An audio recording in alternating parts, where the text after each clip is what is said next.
This is Sportscentre.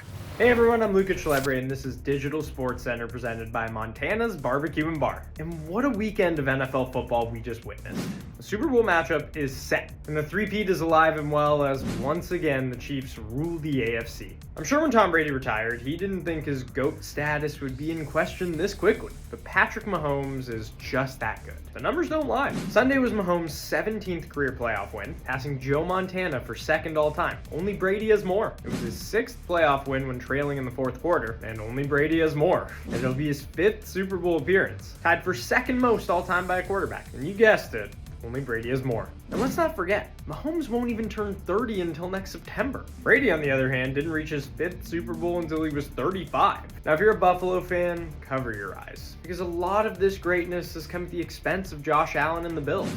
Fourth time in 5 seasons that Buffalo's season has ended at the hands of Patrick Mahomes and the Chiefs. And it's the first time in NFL history that one QB has lost 4 playoff starts against another quarterback. And it's the first time in NFL history that one coach has lost 4 playoff games against another coach. And it's not like the Bills have played poorly in those games. Since 2020, playoff teams are 21-2 and scoring 4 touchdowns and committing 0 turnovers. And of course, those 2 losses are the Bills against the Chiefs. And it's clear that Allen was at a loss for words as another season came to an end at the hands of the Chiefs. Josh, to come up short again, what are your emotions right now?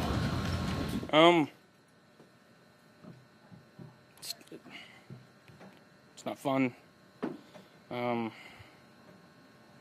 But to beat the champs, you gotta beat the champs, and we didn't do it tonight. Just devastating stuff for the Bills, their fans. I just don't know how much longer this dominance can go on for Patrick Mahomes. At this point, just someone needs to beat him. Now, the storylines in the NFC Championship weren't nearly as juicy, but let's give some flowers to the Eagles, who absolutely showed up for this one. They dropped 55 points on the Commanders, most ever in a conference title game, and they ran wild on Washington. Their 7 rushing touchdowns on Sunday were more than the Cowboys had all season. Saquon Barkley was responsible for 3 of those rushing scores, capping off an incredible first season with the Eagles, one that his daughter predicted back when he signed with Philly. So when I told her that we're going to be going to Philly, she kind of was just like, does that mean we're going to win now? And I just started smiling again, and I was like, hopefully we can win some more games. And if you're looking for a reason to believe in Saquon and the Eagles in the Super Bowl, he'll celebrate his 28th birthday on Super Bowl Sunday. Now for the Commanders, yes, they got blown out in the NFC Championship game, but what a first season under Jaden Daniels and Dan Quinn. Their 12-5 record was their best since 1991. They made their first playoff appearance since 2020, won their first playoff game since 2005, and reached their first conference title game since 1991. But all that wasn't enough for Commanders fan and Knicks guard Josh Hart, who, according to Jalen Brunson, took off before the fourth quarter even started, which makes sense. And Hart's response was elite. These guys have to be the funniest teammates in the NBA. They bicker over everything, and it's only fitting that they also have a football rivalry now between Washington and Philly. Meanwhile, Philly fans jammed the streets to celebrate the Eagles' 5th Super Bowl berth, much to the dismay of Paul George.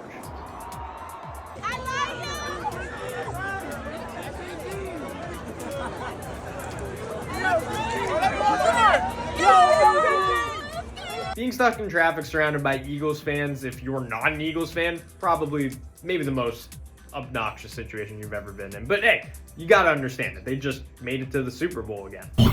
Now that we've recapped all the action from Sunday, let's start our countdown to the Super Bowl with a quick look ahead for the game. Of course, the big storyline is the Chiefs looking for a historic three-peat, but they've already made history. No back-to-back Super Bowl champ has ever made the big game for a 3rd straight year until now. Patrick Mahomes will look to join an elite group. With the win, he'd become just the 4th quarterback to win 4 or more Super Bowl titles and move to within 3 of the GOAT, Tom Brady. This is also a rematch of Super Bowl 57, where the Chiefs edged out the Eagles in a controversial 3-point win. You'll see James Bradbury, they're going to say he grabs him.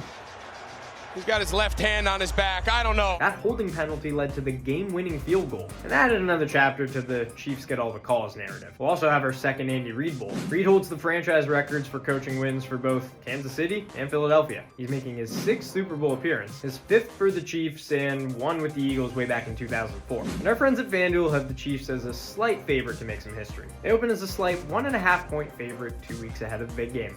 I just want to see the Eagles win. I want to see anyone but the Chiefs win at this point because it's just pure dominance and I'm a hater. So that's that. Over to hockey, where the surging Sens have moved into the top 3 in the Atlantic. That might not seem like a big deal, but it's the first time the Sens have been in the top 3 in the division this late into the season since 2017. The Sens' top players have been struggling offensively as of late, but both Brady Tkachuk and Claude Giroux found the back of the net on Sunday, ending long goal-scoring droughts of 11 and 14 games. A huge sigh of relief from both players and fans. Their schedule hasn't done them any favors, with 10 games in the last 16 days. But despite the grind, Ottawa's excelled in back-to-back games on the weekend, going a perfect 6-0 this month. A big reason why they're back in the playoff hunt. Goaltending has also been pivotal, with Levi Merilainen and Anton Forsberg stepping up in the absence of Linus Ullmark. Merilainen boasts a 5-1-1 record in his last 7 starts, with a .219 GAA and .921 save percentage overall, while Forsberg has allowed just 6 goals in his last 4 starts. But Ottawa's depth forwards have been stepping up too. Players like Adam Gaudette and Shane Pinto have contributed key goals and timely plays, helping keep the team competitive over this tough stretch. Ottawa's resiliency has been their backbone of their playoff push. Goaltending holds steady and the team's top players produce regularly. The Senators could be a team no one wants to face come spring. Might be the Leafs, honestly, if they make the wild card, which would be just a great playoff matchup. Another one that I think Leafs fans would just be uncomfortable with. That's all for today. Marissa will be back here at 3 Eastern, noon Pacific tomorrow. Have a great day.